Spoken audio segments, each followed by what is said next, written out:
Welcome to the Beverly Hills Plastic Surgery Podcast. I'm Dr. Jay Calvert. I am here with my now coatless podcasting partner, Dr. Millicent Rovelo.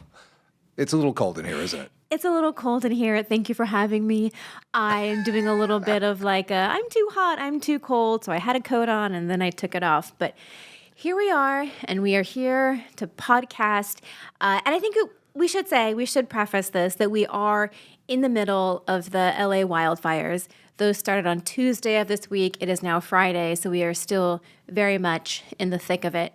And we kind of went back and forth about whether or not to even record this podcast, because it seems kind of silly to be talking about plastic surgery, when people's homes and offices and livelihoods and lives have been completely upended.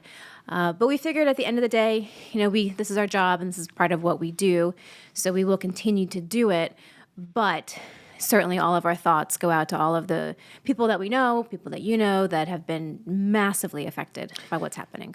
I mean, my friends' homes have burned to the ground. It is unbelievably sad. And just, interestingly, their attitude is sort of like, yeah, bummer. What could you do? And it is like, what can you do? What can you do? We all saw it and couldn't believe how fast the flames engulfed Altadena and the Pacific Palisades. Right. And then started up on Sunset. I mean, it is crazy town right now. It has been very crazy town.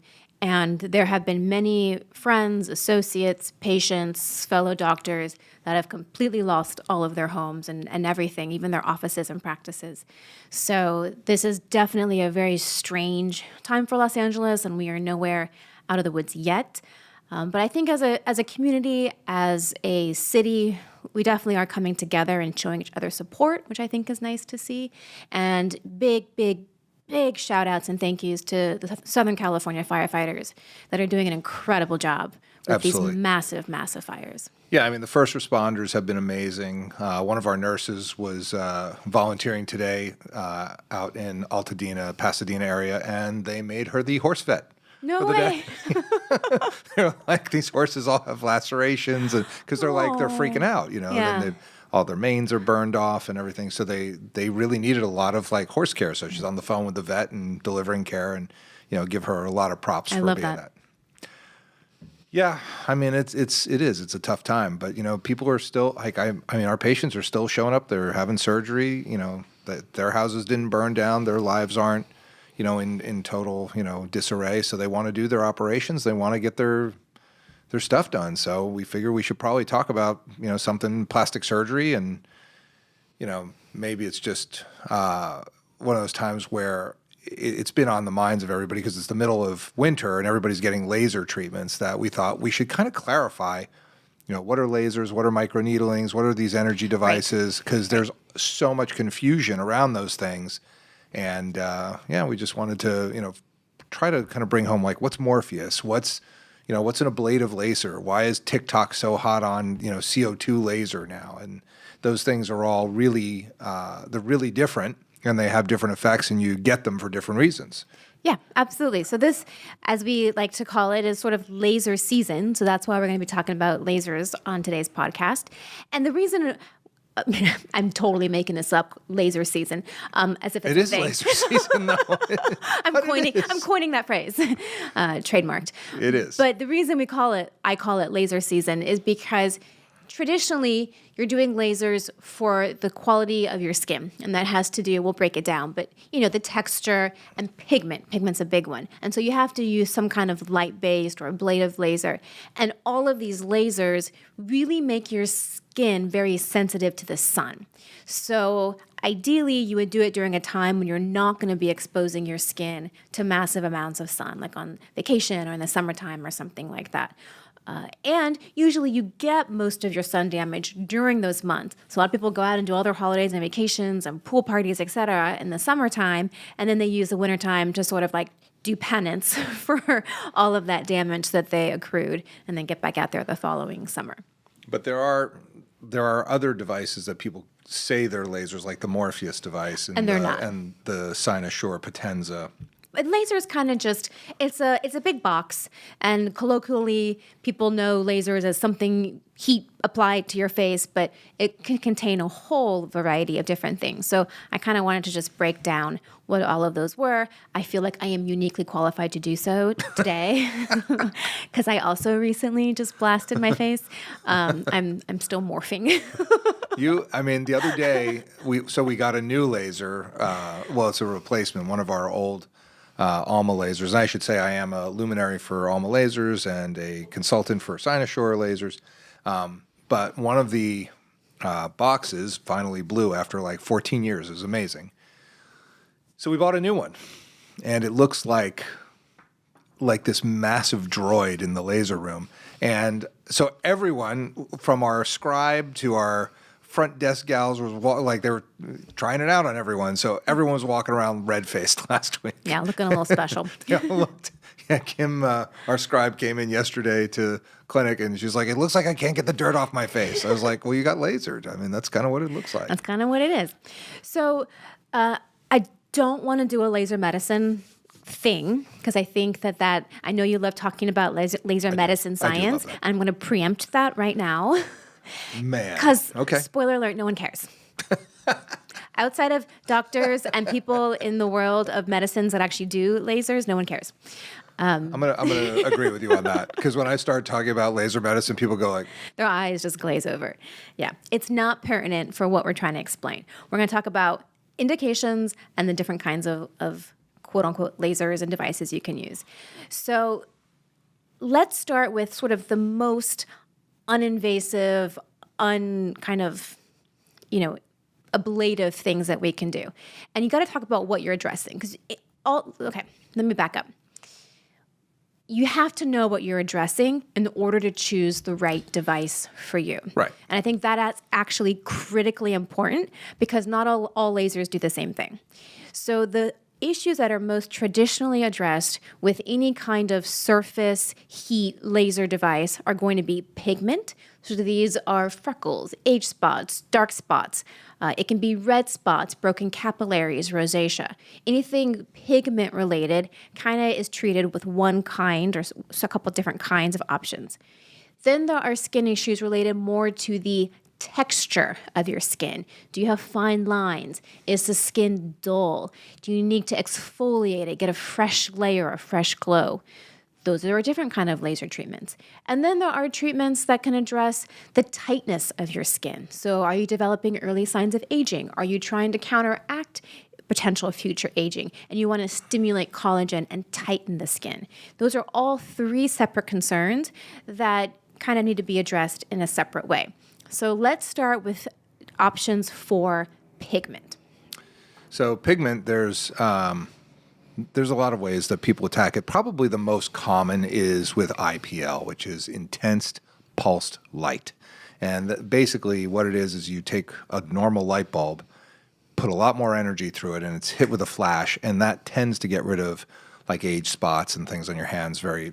Hands, face, wherever, very easily. And it can require a few treatments. You think about 3 or 4 shots of IPL over 6-9 months or so, and you can get the hands looking good. You can get all these little brown spots off, etc. Yeah. Unlike the red stuff. Like I have poikiloderma on my neck. Everyone's like, what's going on with your neck? Did you have a laser treatment? I'm like, no, it's poikiloderma, and I can't get rid of it. It sucks. It's white people in the sun, bad combo.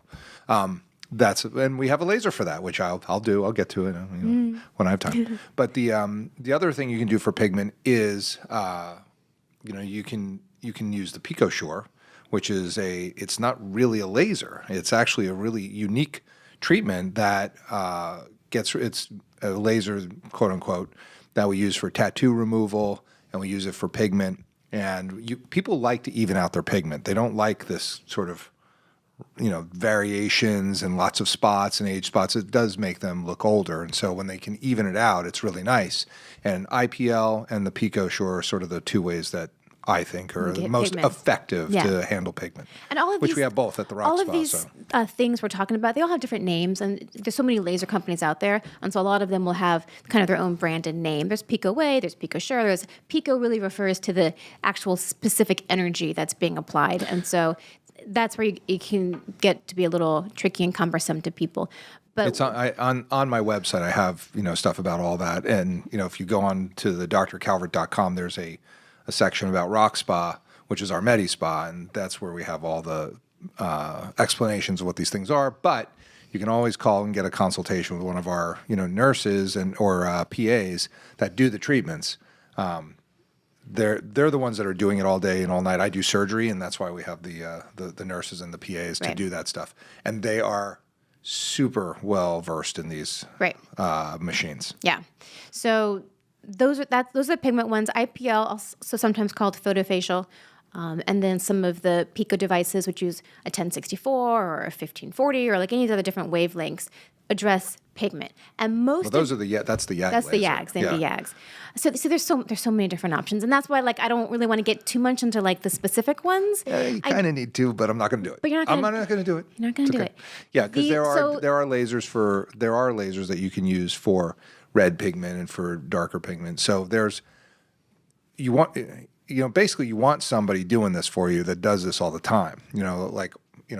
Orla. That's not helpful for these people because they just want to know about it, and they don't have an Orla where they live. I know they don't. They just need to know the basics. But you have to talk to them, and if you have some of the language, you can be dangerous enough to understand whether they know what they're doing. Yes. So go to someone that does this all the time. Yes. And they don't have an Orla because we have an Orla. I know. My recommendation would be to go to a facility that is attached to a doctor's office. There are plenty of standalone med spas where you can get away with having your Botox and maybe your fillers, but I think if you are doing any kind of laser work, especially on your face or tattoo removal or anything like this, you really want to go to a provider, whether it's an NP or a PA or a nurse, who is attached to a doctor's office, a dermatologist, a facial plastics, a plastic surgeon, because those are going to be people who I feel really are going to have more of an invested interest in knowing about these lasers, because a practitioner that is not well versed and doing this on a regular basis across a wide variety of facial skin tones can do significant damage if they don't know what they're doing. And so usually when you have a doctor that has a little more direct oversight over a practice, you get a little bit more of a consistent, safe result. So that would be my only thing I would say about the lasers, is just really make sure that you go to a truly verified doctor's office, and whoever does it within the office is fine. But 1,000% that would agree. be my recommendation. Agree. And so all of these IPL or photofacial or pigment devices, their downtime is going to be fairly minimal. These are what are called non-ablative lasers. That means that they are not removing any skin. They're just zapping pigment. The pigment rises to the surface. You'll see it as like a big increase in brown spots on your face that then slough off over the next week or so. And so you're a little red for a day or two. The redness goes away, and then over the next week or two, those brown spots fade. If you have a lot of damage, you do have to do a couple of 3, 4, 5, 6 rounds, sometimes spaced about 4 to 6 weeks apart, because with each treatment, you're going to bring a new round of pigment to the skin. And over time, ideally, you get most of the pigment out, and then you transition to doing it once, maybe twice a year, depending on how much sun exposure you get, to just get kind of the maintenance of the pigment.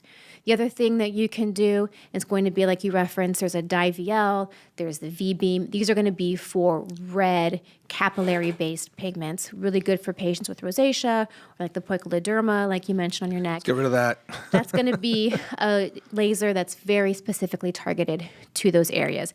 Now, the vascular lesions, the vascular lasers, they do cause bruising, and that can stick around for a week or two. So that is not something you want to do before you have any events coming up. Yeah. It's like everyone's like, oh, why don't you do that on your neck? I was like, because I don't have 2 weeks to look like somebody, someone like kind beat of me. really beat you, strangled you. Yeah, so it does look that way. The downtime is not uncomfortable. You're not in pain, but you do look like you got beat up a little bit. Yeah, so those are the pigment ones. And poikiloderma is hard to get rid of too. But for those of you who have it, it just shows up, and it's like, what can you do? It's there, and you can make it better. It tends to get better if you stay out of the sun and put a lot of sunblock on and all that, and it gets worse if you Go to the beach. Then you're kind of host. But let's go into ablative lasers. Ablative lasers. Because there's all this rage about like CO2. I want a CO2. I want a CO2 because it's all over TikTok or something like that. And, the erbium pixel. Well, let's talk. Let's just keep it basic. Okay. Ablative lasers. Fine. Ablative. An ablative laser, like you referenced earlier, means that you are actually taking a layer of skin off of the face or the neck or the chest, or whatever you're treating. And that is where you're actually going to see a lot more downtime because your skin is literally going to slough off like a snake shedding its skin. And you're going to see various levels of intensity. So all the different lasers that we are going to reference here have different depths of intensity. And the deeper it goes, the more intense it's going to be, the bigger a result you're going to see, but the longer downtime you're going to have. Yeah, and the ablative lasers are, they're great because they refresh the skin. The skin looks amazing. Yeah, it's smooth. It's resurfaced. The fine lines are improved. The coarse texture can help smokers' lines, those fine lines above the lip. CO2, like you were referencing, has always been held up as the, quote, gold standard of ablative lasers because historically, and even still, it is the most intense. Back in the day, a long time ago, we're not going to spend much time on it, they were incredibly intense because they actually took off the entire surface of your face. Then we moved to fractional CO2 lasers, which made very controlled micro CO2 injuries that left some intact skin behind, and that really improved the overall recovery, shortened the recovery time, and had less side effects while still providing a really good result. So now I would say fractional CO2 is sort of the gold standard for what an ablative laser can do. And everything else out there will get close to it, but usually you have to do it for several more sessions with less downtime, but more sessions required to get to that one CO2 result. Yeah, I mean, CO2 it's good. So back when I was like going through medical school in early time in my residency, you'd see people that would have a line of demarcation on their mandible from a CO2 laser. On their jaw. And it really caused hypopigmentation of the areas that were treated. I saw a ton of this. Hypopigmentation means you don't have any pigment in your skin. I'm trying to define our terms here. Thank you. You're going to have to I know, just direct traffic here a little bit for me, but because I'm on a roll with this. I mean, I love laser medicine. I know. I do. I love it. And I think that you can't be, if you're doing facelifts and all these rejuvenation procedures that I'm doing and you're doing, you have to have this as part of your practice because, you spend the money on the facelift, but you got to keep the skin up. You do. Otherwise it's like, you're missing a big opportunity to look awesome. And that's what people want. And there is a big opportunity to slough that skin and take care of like basal cell cancers and squamous cells. We're not saying that is the treatment for cancers. It's not. That is not the treatment for cancer. But it has been shown that there are reduced rates in people who get peels and in ablative lasers because it reduces, it turns over the skin. Right. And if you've got, stuff brewing, like you're toasting it. So it's a good thing. Or those people just stay away from the sun because they care about their skin. Maybe that's what it is. That may be the issue. It's hard to know. But I love the fractionated erbium. So there were two, as a resident, we didn't have pixelated anything. Everything was a spot. And the CO2 was a very fancy spot thing. And then the erbium was just like a straight old circle spot. And erbium was much safer. You didn't get hypopigmentation. You did get the resurfacing. You did get all the benefits, but you had to do it more frequently. It doesn't go as deep. It doesn't go as deep. Yeah. The depth of penetration of the erbium, I think, was something like 480 nanometers, whereas the CO2 was 1,100 or something. It was double, basically. So you were treating more of into the dermis. But you were also getting, more injury to the pigment-bearing cells. And so there was a, and don't quote me on those numbers. I think they're right, but I don't have them in front of me. So, yeah. But basically it was a deeper treatment with the CO2 than the erbium. But they both are ablative, and they both do really nice things for the skin. I liked the erbium because I thought it was safer. And I just remember playing golf with this one woman. It was me and my father-in-law were going to play golf, and they paired us with this couple, and the wife just had this incredible line of demarcation. And she asked me about it because I was a plastic surgery resident. And she's like, what can I do about that? I was like, kind of nothing. You know, Right. it's sort of like a very permanent thing. Now, again, with the pixelation, that's not really as common. It's nowhere near as common. Yeah, it doesn't happen like that anymore. So CO2 is great. I'm not bagging on CO2. I like it. I do it. You know, one of my friends had me laser his whole face with the CO2, and he was red for 2 weeks. CO2 is great. So CO2, everything now CO2 is fractionated. You can dial it up, dial it down. You can do a very light dusting of CO2 and have a much less intense recovery. So the technology has just come a long way. And I think that if you are talking about doing any kind of a little bit deeper skin resurfacing, you have to talk about addressing the neck. Otherwise, you definitely are going to have some step-offs and demarcation. So you can't ignore the neck and the chest, especially in ladies, the décolletage area. If that's all brown and pigmented and coarse looking, but then like you have this really smooth face, like it's just, you got to treat the whole area to have some continuity for it. And the CO2 lasers, if you do them, it's usually one treatment, maybe two if the pigment issues are really bad, but usually one treatment, and you're going to be red, you're going to be swollen, the skin's going to slough for about a week, 10 days, and then you can kind of reemerge and look all beautiful and glowy. But plan on a little bit of downtime. So these are the lasers that sometimes people like to include with facelifts because they're already down with the facelift downtime, and this is a great time to add on that CO2 laser. And I don't love that. So I'm just going to go on record. I do it because everyone's like, oh, you should do it, you should do it. And you get burns from that. You get problems. I don't love it. You can't turn it up as much. Yeah. I would prefer, for my patients that are going to call me and say, I want to get my facelift done now, I would prefer to do a pre-treatment, maybe 6 weeks before, and then a post-treatment, maybe 6 to 8 weeks after. If you need it.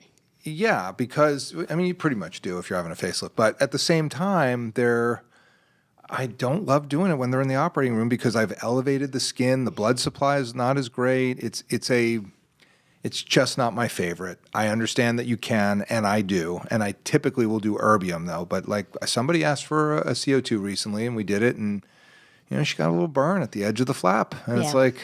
I've definitely... Do we need that? I've definitely seen that. So that's the CO2s. The erbiums, like we've been discussing, erbiums, pixels, these are the ones that you're going to do that are ablative. But typically, if you're just starting out, you need about 4 to 6 treatments, again, about 6 weeks apart, to really see the final result that you may get with 1 or 2 CO2 lasers. But the downtime is substantially less. You will still look red. You'll look like, you know, our scribe Kim did, a little red, a little brown sometimes if the pigment's coming up. And then the skin sloughs off for about a week. And it's annoying and it's a pain. But you can still go about and do your daily things, just looking a little bit reptilian. But then it does look great. But then it looks great. It looks great. It looks great. And you do your package of 4, 6, however many you need. And then kind of like with the IPL, you maintain it 1 or 2 times a year. I like doing both of those together. So the IPL, like we talked about, or the photofacial, gets rid of the pigment. The erbium or CO2 will get rid of the coarse skin, the fine lines, the wrinkles. But you can combine them to get synergy. And the CO2s and lasers will get rid of pigment too. That's just not exactly what they're specifically designed to do. But if you did that on its own, you would see significant improvement in the pigment as well. But if you really want to hit all aspects of facial rejuvenation, you can do them in combination. A photofacial or IPL combined with an ablative laser like an erbium. And that is a fantastic combo. I love doing those together because you really hit all of the issues at once. Yeah, and you're not bashful about getting in there to do those. I do that. You're really good about it. I'm on the like once a year track right now, and I'm pretty good about making sure I do them to the point where like pigment doesn't even really come up anymore. I was like, where are all the brown spots? I don't have them anymore. But then the other thing you have to be really good about is staying out of the sun. Like I've gone like full like sun shield in my car now. Like I have those like, you know, Star Wars visors that I wear over my face when I'm driving in the car. Because especially here in Southern California, even in the middle of winter, the sun is intense and it's hitting your face and it can cause damage. So you should just go to the next level. Just get like a whole stormtrooper mask. Yes. Oh my gosh. What happened? I had lasers.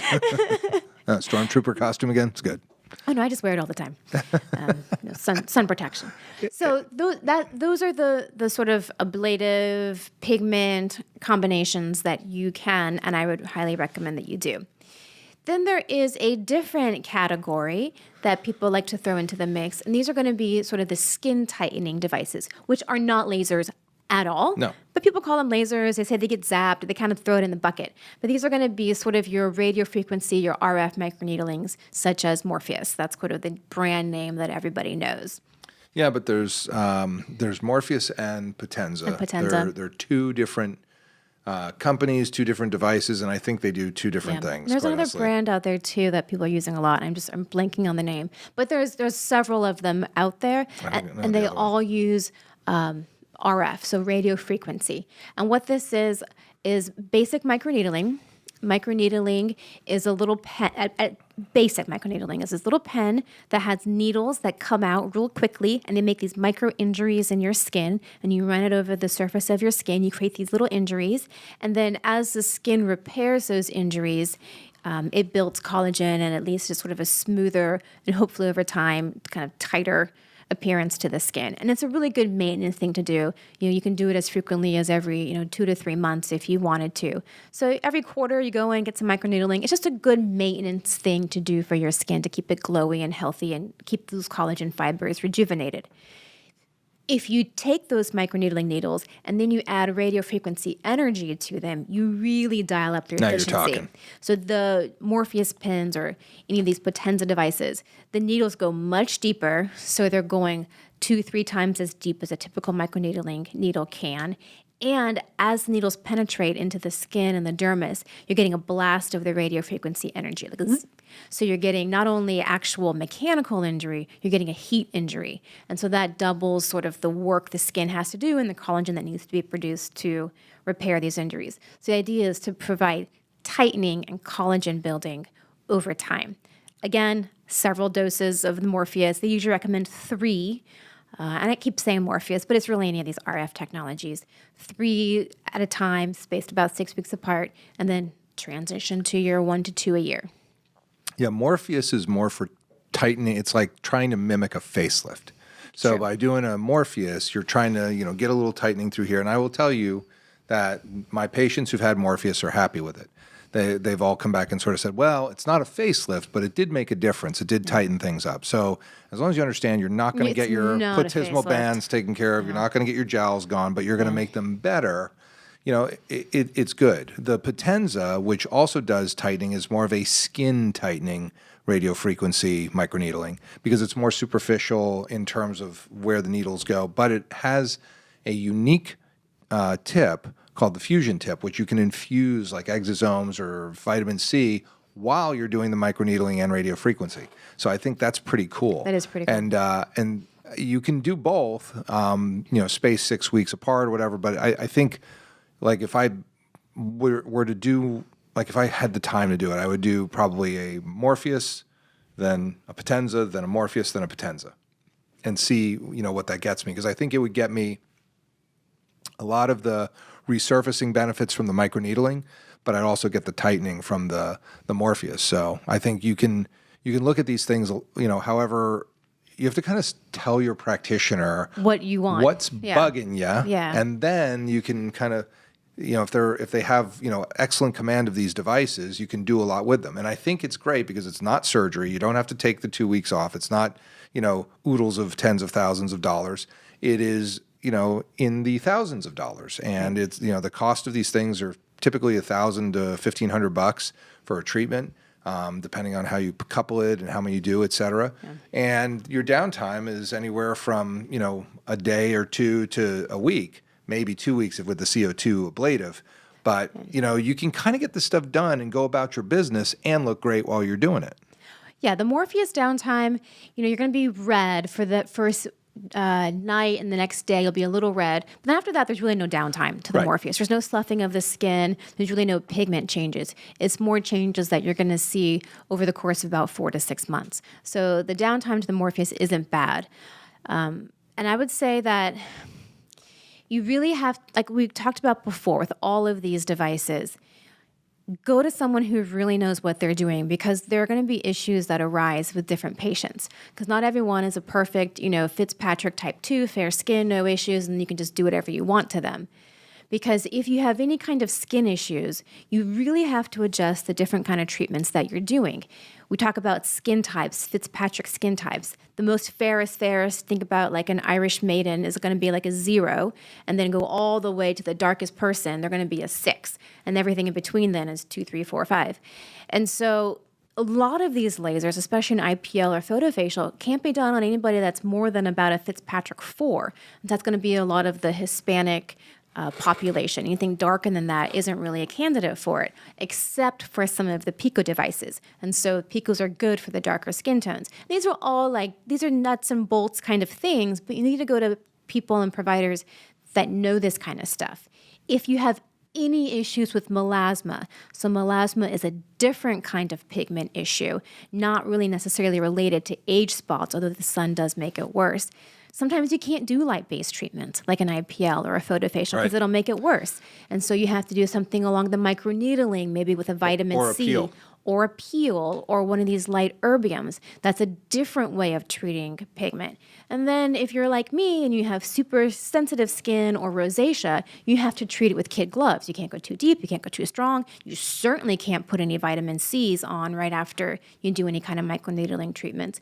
Like, you really just have to know what the skin problem is that you're treating and have someone know your kind of skin and what it needs. Like, this is not by any means a one-size-fits-all. No, and that's why I do harp on the laser medicine so much, because I don't see how, as a practitioner, at some of these, franchised, box at the mall kind of, laser places. They hire people that don't know what they're doing. They say, if they look like this, these are the settings. If they look like this, these are and that's not true. You have to understand laser medicine to make this work. And you have to know skin. You have to know about all of these skin issues we just talked about. You have to be alert for potential skin cancers. You have to know, like, what's your family history? You come to me and you look like you're pretty fair, but maybe you have like Hispanic heritage and you actually are going to be much darker than the average maybe Fitzpatrick 3 looks like. So these are all things that someone who does this all the time will know to ask and know how to treat. You just got to make sure you get to that person. I like it. Yes. I think that was a good summary, and I didn't get off track on you. I don't think my eyes glazed over once. But for a full explanation of laser medicine, we'll be doing a supplementary podcast. That'll just be me with Millicent sleeping for most of the time. And you can tune into that if you want to. Yes. All right. Well, I think that's it for this one. And, again, just our prayers for everyone who's suffering during these fires. And just a big thank you to the first responders, the firemen and women and everyone who's doing what they need to do to get this under control. We really hope that LA can recover from all this as fast as possible, but it's going to be some time, that's for sure. Yeah. It's being here, seeing it with your own eyes is really tough. Yeah. And in the meantime, too, if you're still going about your business, we're here for you. Come on in. We'll get you fixed up. We'll explain the laser medicine, and you'll get yourself a treatment that fits you. Sound good? Sounds great. Then this is the Beverly Hills Plastic Surgery Podcast, coming to you from the 90210.